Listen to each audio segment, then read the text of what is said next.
A paz do Senhor Jesus, irmãos e irmãs de Nova Aliança, que todos possamos nesse momento estar diante do Senhor. Agora já adoramos, já glorificamos, já entoamos nossas canções, o nosso cântico ao Senhor, mas nesse momento estaremos ouvindo a sua palavra. Eu peço que você abra a palavra no livro de Marcos, no capítulo 5, apenas o versículo 36. Marcos, capítulo 5, apenas o versículo 36. A palavra vai nos dizer assim: E Jesus, tendo ouvido essas palavras, disse ao principal da sinagoga: Não temas, crê somente.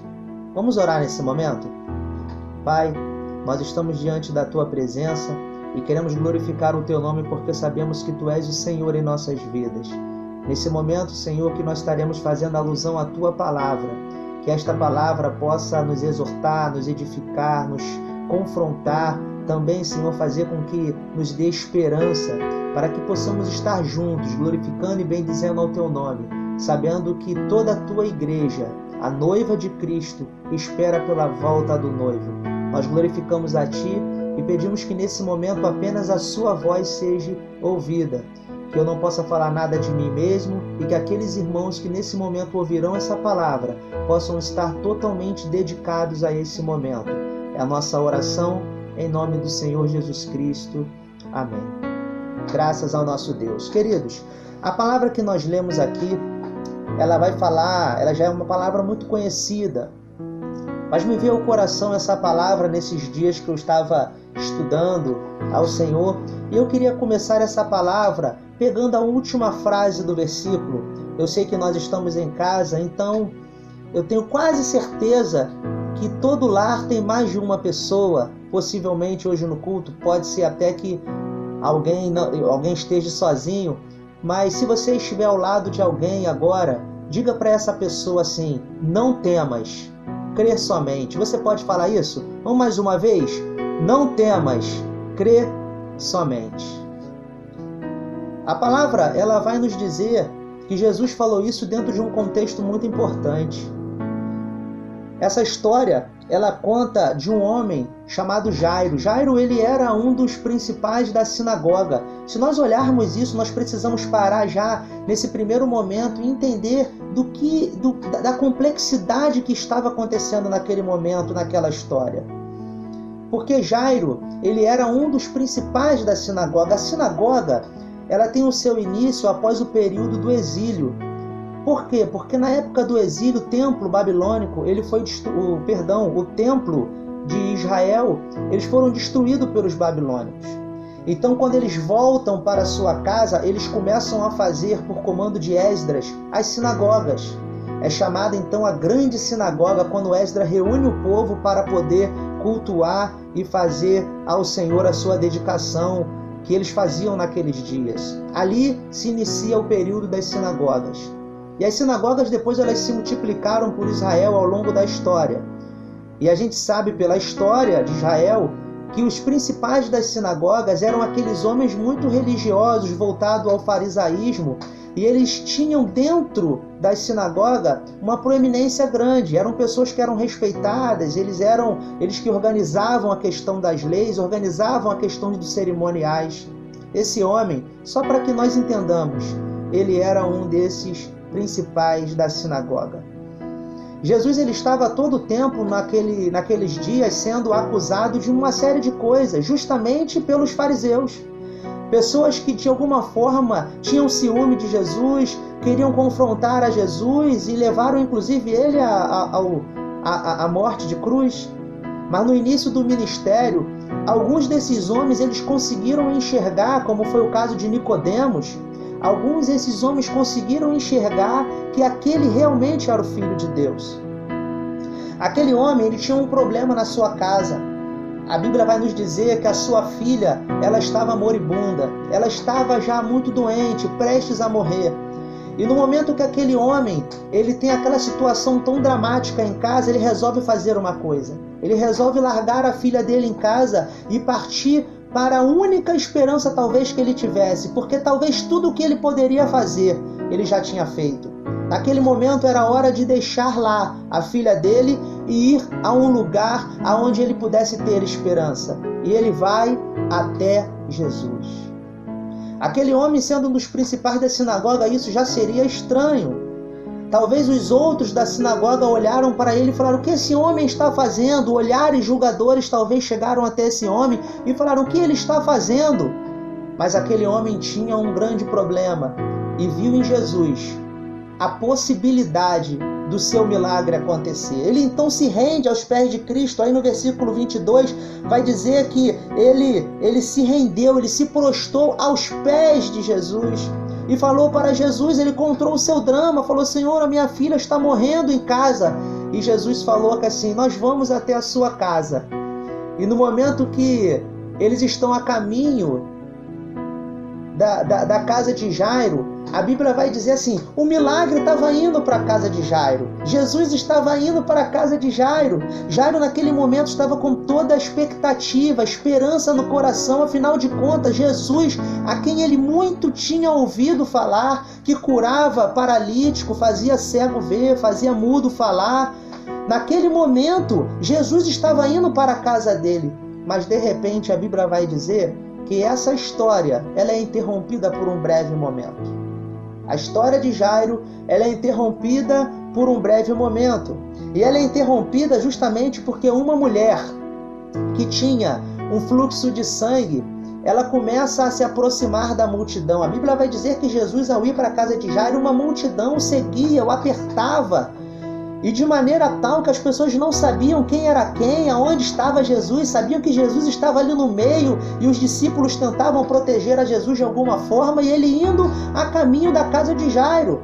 Jairo muito feliz com aquilo, mas de repente abre-se na multidão um caminho, abre-se um clarão em meio às pessoas. Alguma coisa estava acontecendo ali quando o próprio Jesus para tudo e fala: quem me tocou? Observe que Jesus estava indo à casa de Jairo, uma multidão o apertava, mas Jesus parou para falar: quem me tocou? Os discípulos logo dizem para ele: mas Senhor, todos estão te tocando, todos de alguma maneira querem chegar até ti. Mas Jesus falou: alguém me tocou, porque de mim saiu virtude. E nesse momento nós precisamos parar e analisar, porque se faz muito interessante essa parte. O momento em que nós vemos que Jesus sempre foi cercado de multidão, multidão essa que o toca, que o aperta, que de uma maneira chega até Jesus. Hoje nós vemos, por exemplo, as igrejas cheias, abarrotadas de pessoas, e isso é bom, porque a palavra fala que a fé, ela vem pelo ouvir a pregação. Mas quantas vezes nós precisamos ouvir? Quantas vezes mais precisamos ter aquilo que Deus tem nos dado para nós nos convertermos de fato e de verdade? Quanto mais Deus precisará fazer para que o nosso toque nele venha a ser um toque tal de maneira que dele saia virtude para a nossa vida? Eu pergunto para você, meu irmão, quantas vezes eu e você vamos à igreja, ou quantas vezes nós na nossa casa tocamos em Jesus, e isso não passa às vezes de um simples toque. Às vezes isso apenas está ligado à área religiosa da nossa vida. Cumprimos aquilo que nos cabe devido ao compromisso que temos com os homens. Mas nós precisamos olhar para a palavra e ver que na palavra de Deus há pessoas que fizeram diferente. E eu quero nesta noite dizer para você, queridos, que nós precisamos tocar em Jesus de maneira diferente. Aquela mulher, quando toca em Jesus, é importante demais a gente saber por que ela conseguiu tocar. Você já parou para pensar nisso? Se uma multidão apertava Jesus de uma maneira tal, a ponto de Jesus não conseguir às vezes andar direito, mas a Bíblia vai dizer que aquela mulher conseguiu tocar. E ela chegou para Jesus e falou assim: Senhor, eu te toquei. Sabe por que ela conseguiu tocar? Porque aquela mulher tinha um fluxo de sangue. E as pessoas não abriram caminho para ela pelo simples fato dela ter uma doença e queriam que elas chegassem até Jesus. Não. Aquela mulher, ela tinha fluxo de sangue. E o judeu, pela lei, ele não podia tocar nessa mulher, porque se ele assim fizesse, ele ficaria imundo. A palavra vai nos dizer, no livro de Levítico, no capítulo 15, no versículo 25, assim: também a mulher, quando manar fluxo de seu sangue, por muitos dias fora do tempo da sua separação, ou quando tiver fluxo de sangue, por mais tempo do que a sua separação, todos os dias de fluxo da sua imundícia será imunda, como nos dias da sua separação. Olha que interessante, meu irmão. Aqui nós olhamos a palavra e vemos que os judeus naquele momento, aquelas pessoas que tocavam em Jesus a todo tempo e não saía virtude de Jesus, eles abriram espaço para que uma pessoa imunda chegasse até Jesus. No momento que eles abrem espaço, eles saem do foco de Jesus, eles saem de perto de Jesus, porque eles estavam ligados à religiosidade. Eles não podiam tocar naquela mulher, mas aquela mulher viu a única chance talvez da vida dela, porque a palavra vai nos dizer que aquela mulher já tinha 12 anos esse fluxo de sangue. E a Bíblia também vai nos dizer que ela já tinha dedicado todos os seus recursos para os médicos, de maneira que ela já não tinha mais o que fazer. A única chance dela talvez fosse aquele momento em que Jesus estava passando perto, cercado de uma multidão. Então ela entra ali no meio da multidão, as pessoas saem de perto dela porque não queriam tocar nela, ela toca em Jesus. E no momento que ela toca em Jesus, Jesus fala: de mim saiu virtude. É esse toque que nós precisamos dar em Jesus. É essa manifestação que nós precisamos gerar em nosso coração todos os dias que levantamos as mãos para adorar, todas as vezes em que vamos entrar na igreja para cultuar, ou que cultuamos em casa com a nossa família, ou que estamos ligados com o Senhor quando estamos indo ou no trabalho, ou qualquer coisa do tipo. O toque precisa sempre ser sincero, precisa haver uma inteireza de coração. A Bíblia vai nos dizer que os homens fazem planos, mas o Senhor pesa as suas motivações. Então, naquele momento, quando aquela mulher toca em Jesus, em que as pessoas permitiram que ela tocasse em Jesus, Jesus fala que dele saiu virtude e aquela mulher foi curada. Mas é interessante que quando nós olhamos a palavra, a Bíblia vai nos dizer aí que nesse momento, nesse instante em que Jesus toca, a mulher toca em Jesus e Jesus declara para ela: mulher, vá em paz, a tua fé te salvou. Antes mesmo de Jesus terminar essa frase, algumas pessoas da casa de Jairo, lembra de Jairo? Jesus estava indo para a casa de Jairo. Antes mesmo de Jesus terminar a frase com a mulher, a Bíblia fala: enquanto ele falava, vieram alguns da casa de Jairo e disseram: não perturbe mais o mestre, a tua filha está morta. Observa que Jesus estava se relacionando naquele momento com aquela mulher, conversando com aquela mulher, e de repente chega para Jesus aquelas pessoas da casa de Jairo para dizer: olha, a tua filha Jairo está morta. Mas Jesus estava operando um milagre extraordinário na vida daquela mulher.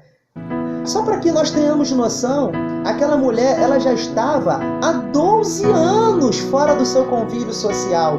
Como nós vimos na palavra, a mulher, quando ela estava no seu período, que a gente chama hoje de período menstrual, a mulher no seu período, ela ficava perante a lei imunda. Então ninguém poderia tocar, ela não poderia tocar nas coisas porque aquilo ficaria imundo. Após 7 dias, no 8º dia, ela ia tomar um banho que se chamava Mikavar, o nome desse banho. Então ela voltava para o convívio das pessoas. Aquela mulher, ela estava banida de tudo isso há 12 anos.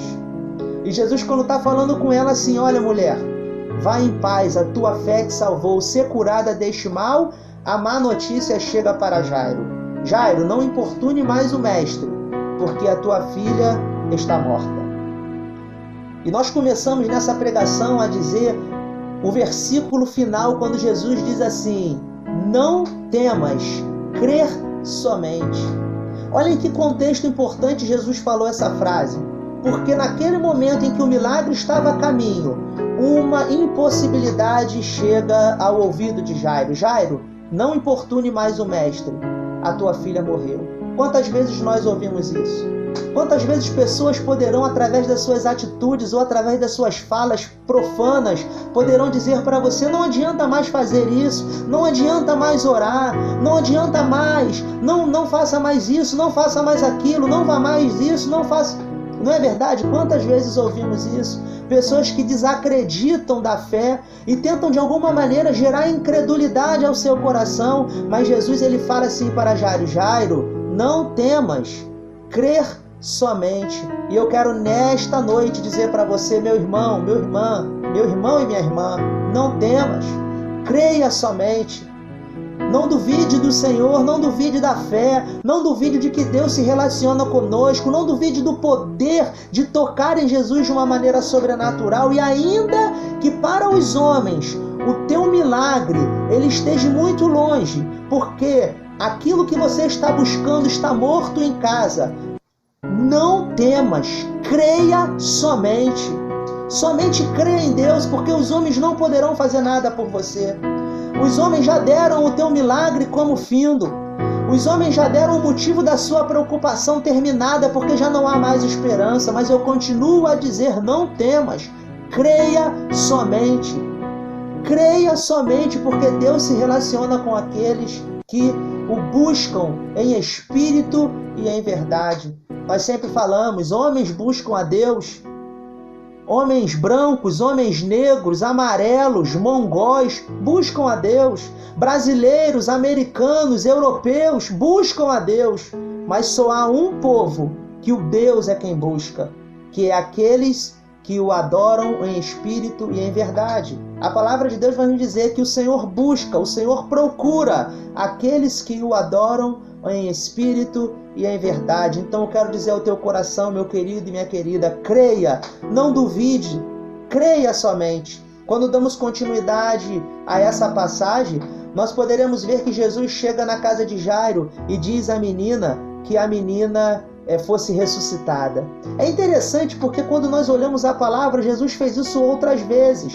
Às vezes impossibilidades chegaram até ele, e eu quero ler rapidamente o livro de Lucas no capítulo 7, aqui no versículo 13, a palavra vai dizer assim: e vendo-a, o Senhor moveu-se de íntima compaixão para ela e lhe disse, não chores. Essa é uma outra palavra que Jesus pratica o impossível. Jesus já havia agora curado a filha de Jairo, Jesus já estava a caminho de outra cidade chamada Naim, e a Bíblia fala que uma grande multidão seguia Jesus, uma multidão em festa, porque Jesus operava milagres, eles estavam ao lado daquele que estava operando milagres.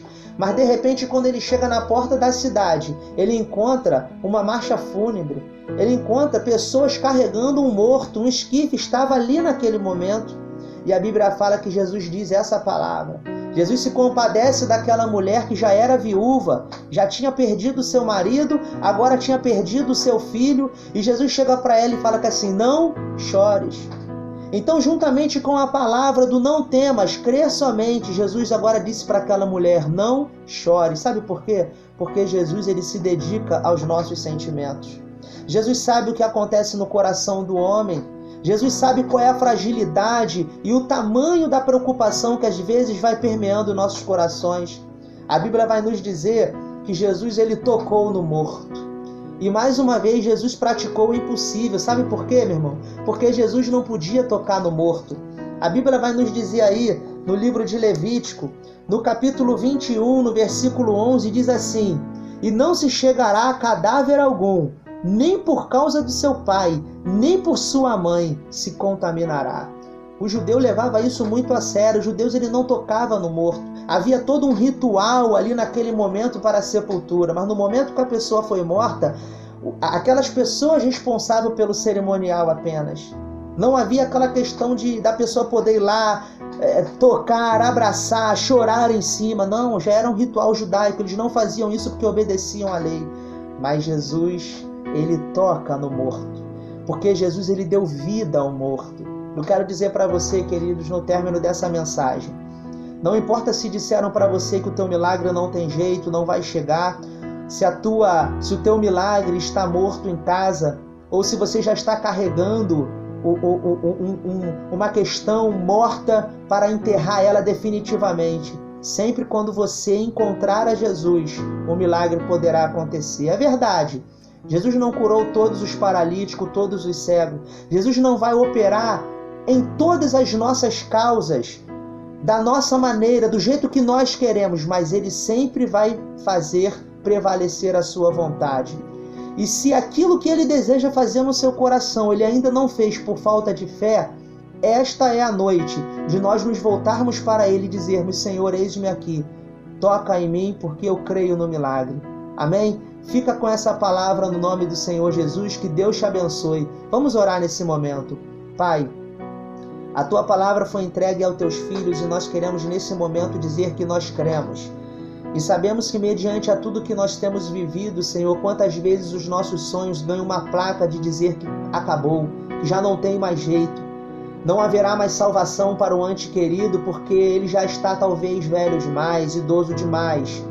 Não haverá mais salvação para uma filha que talvez esteja perdida e distante de casa, ou de um filho que de uma maneira pródiga saiu para viver a sua vida, mas nós queremos dizer que nós levamos o nosso problema até Jesus. E no momento que fazemos isso, cremos que o Senhor é poderoso para fazer infinitamente mais do que pedimos ou pensamos. Nesse momento, opera na nossa causa, porque nós precisamos do Senhor, em nome do Senhor Jesus. Amém. Fique com Deus, queridos. Até o próximo vídeo. Vamos continuar cultuando ao nosso Deus.